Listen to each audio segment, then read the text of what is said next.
Welcome back to the Saints Training Camp show here on CST. I'm Caroline Gonzalez alongside our senior reporter, John DeShazier. JD, any roster moves you can update us on today? Well, the biggest one was the Saints released linebacker Nigel Bradham. Now, he came over, free agent from Philadelphia, and we thought he might be able to make an impact on this team. He played for the Philadelphia team that won the Super Bowl. However, Coach Sean Payton said he wanted to get a look at some of these younger linebackers. In fact, an extended look at these younger linebackers. Joe Bachie happens to be one of those younger linebackers that the Saints will be taking a look at. You know, I've always played Mike linebacker. They got me there right now. But, you know, I play Will. I get Will reps during practice. You know, I'm willing to get Sam reps, whatever it is. You know, I just want to be that guy who brings value in more than just one way. So whether that's Mike, Will, an opportunity at Sam, special teams, you know, whatever it is, I want to bring value to that position, and I'm going to go 100 miles per hour when I get in that position.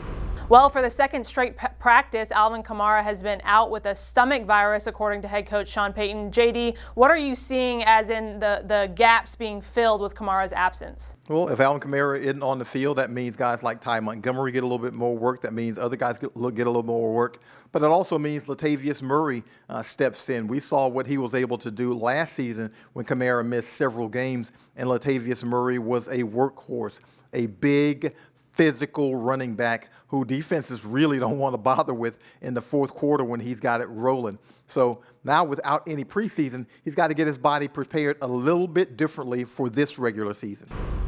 I think it's just practicing with the right pad level, practicing hard, and but you can't never get those live game reps until you actually do it. So I'm sure we'll have some scrimmages and some periods where we have the opportunity to replicate a real game. But I think if you take the past 8 years and all that from before from playing, I know what it feels like to be hit.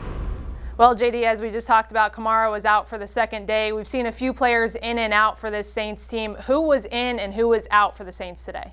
Well, we know Andrews Pete obviously didn't work again. He's still working back from that hand injury.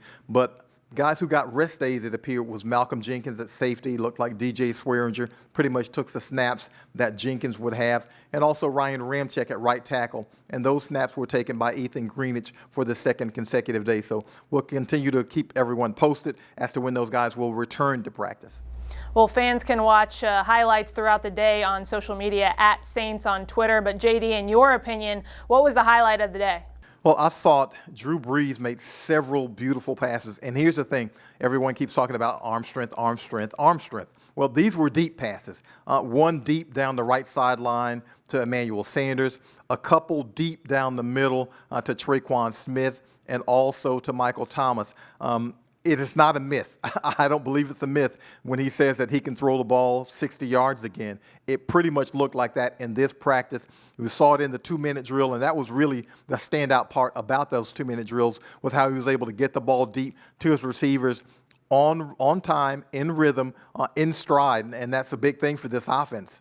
Excited to see it. More to come out of Drew Brees and, of course, this entire Saints team as we are just 20 days away from the season opener against the Tampa Bay Buccaneers inside the Mercedes-Benz Superdome. All right, that'll do it for today's training camp show here on CST. I'm Caroline Gonzalez, joined by John DeShazier. The team will have the day off tomorrow. We will return on Wednesday with more updates. Have a great day, everyone. Welcome back into the Saints Training Camp show right here on CST. I'm Caroline Gonzalez, joined by my co-host John DeShazier. JD, Carl Granderson played 8 games with the Saints last year. What have you seen out of him that's maybe impressed you so far in training camp? Well, I think the notable thing is he's been able to get after the quarterback. He got a sack as a rookie last year. I think all Saints fans will remember that famous worm dance because, it was a worm. But, the big fella has been able to get after the passer. He's been extremely physically imposing, and those are the things that stand out when you see a guy that big.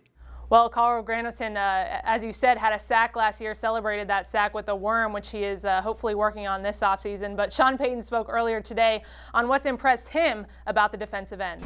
Number one, I see a change in his body type. He's carrying more weight. I think he's had a good off season, and I think he's had some good practice days. He's put together a few. So I'm encouraged with how he looks. I think he's a strong player, and we'll continue to keep, he's one of those guys that, these reps and these live situations, all of it's invaluable to him. He's a second-year player, but I would say number one, he looks to be heavier, but also stronger. JD, as we mentioned earlier, 8 games for Carl Granderson on that at the defensive end position. How do you see his role developing this year for the Saints? Well, if you're Carl Granderson, you hope that means more snaps on that defense. Obviously, he's a talented player. But the Saints are stacked along that defensive line. They're really stacked at defensive end. If you've got Cam Jordan, Marcus Davenport, and Trey Hendrickson played extremely well as a part-time guy last year. So they're pretty well stacked there. And they've got some talented guys inside who can also get outside if you need them to. And a guy like maybe David Onyemata who can play a little defensive end for you. So he wants to play defensive end. That's obvious. But that might not be the role he plays for this team this year. Well, Carl Granderson spoke about the role that he could potentially play for the Saints this season. Yeah, my personal goal mainly for this season is just to contribute on special teams, set the tempo on special teams because, it's 1/11. Everybody got to do their job. And then on defense, do whatever I can, to help the defense out. Whatever coach want me to do, just go out there and play hard. So my main thing is just bring the energy and set the tempo. Well, as you heard, Carl Granderson had never played special teams when he was in college at Wyoming, but he's slowly learning how to develop into that role. He likes special teams because he can set the tempo for special teams. My college coach, he always told me, he was like, at the next level, everybody plays special teams, so you will eventually play one day. So when I got here, at first it was kind of slow for me because I never played a snap of any special teams, so it was slow, and I picked it up really quick by watching film, staying extra, just in the playbook. But that transition was no different from defense, really. So, but the thing about special team, one wrong move, it can cause and hurt the team. So it's an important thing. All right, you're watching the Saints Training Camp Show here on CST. Don't go anywhere. When we come back, we'll talk about roster moves for the Saints.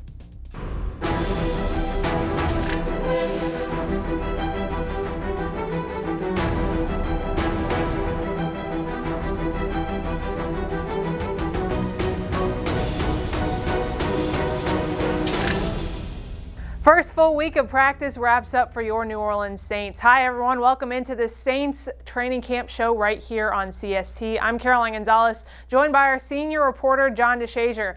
JD, I heard it was a lively day for the offense. What made it so lively out there? Well, situational football. Day number 7 of training camp, as you mentioned, got to work in the indoor facility for the Saints, so they were not in any elements. And although it's pretty nice outside, only windy, but they were able to get all the work in. But, it was situational football, and anytime you get into the situational part of it, especially when you're talking about offensively and defensively, it gets extremely competitive because guys want to win those sessions. They want to win those reps. Well, Sean Payton spoke earlier today about those 2-minute drills and the importance of them when it comes to game time.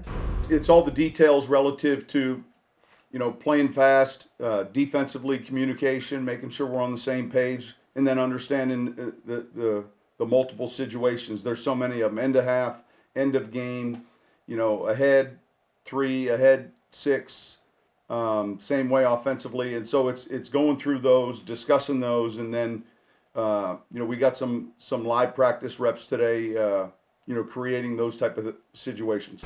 Well, the Saints are just 20 days out from their first game in the Superdome, and the Saints talked about how they prepare for those game-like situations inside the Superdome.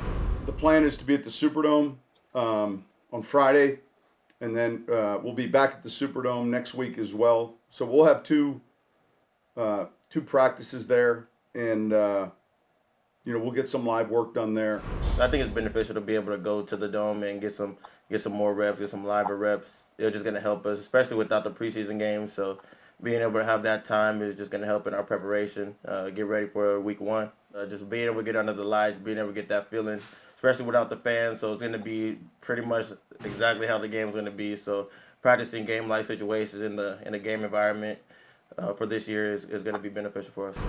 Sunday was the first day rookie Cesar Ruiz took snaps at the center position. JD, after watching practice today, what did you see out of that center battle? Well, he's gotten 2 consecutive days now at center. And again, I still don't necessarily know if I would call it a battle because Eric McCoy would have the inside track. Cesar Ruiz has had limited practice there. He only had the last couple of days, and Eric McCoy started at that position all last season. However, Coach Sean Payton did say that Cesar would get snaps at center. We've seen that. He did say that Eric McCoy would get some snaps at right guard. We've seen that. And so those 2 guys have flip-flopped a little bit these last couple of days, and they will probably continue to do so as camp goes along. Yeah, I would say it's come along good. You know, me at center, him at guard, me at guard, him at center. The communication's there, and it's just been a big emphasis between the 2 of us being young players. I mean, I've been helping him at center more just because, you know, yesterday was his first day actually getting live in practice reps at it. Just helping along with some of the calls and all that because since he's been here, he's kind of been focusing on guard more because that's a position that he didn't know as well. So just kind of helping along with the calls, the IDs, stuff like that. All right, don't go anywhere. You're watching the Saints Training Camp Show right here on CST. When we return, we'll hear from defensive end Carl Granderson and the adjustments he made this offseason.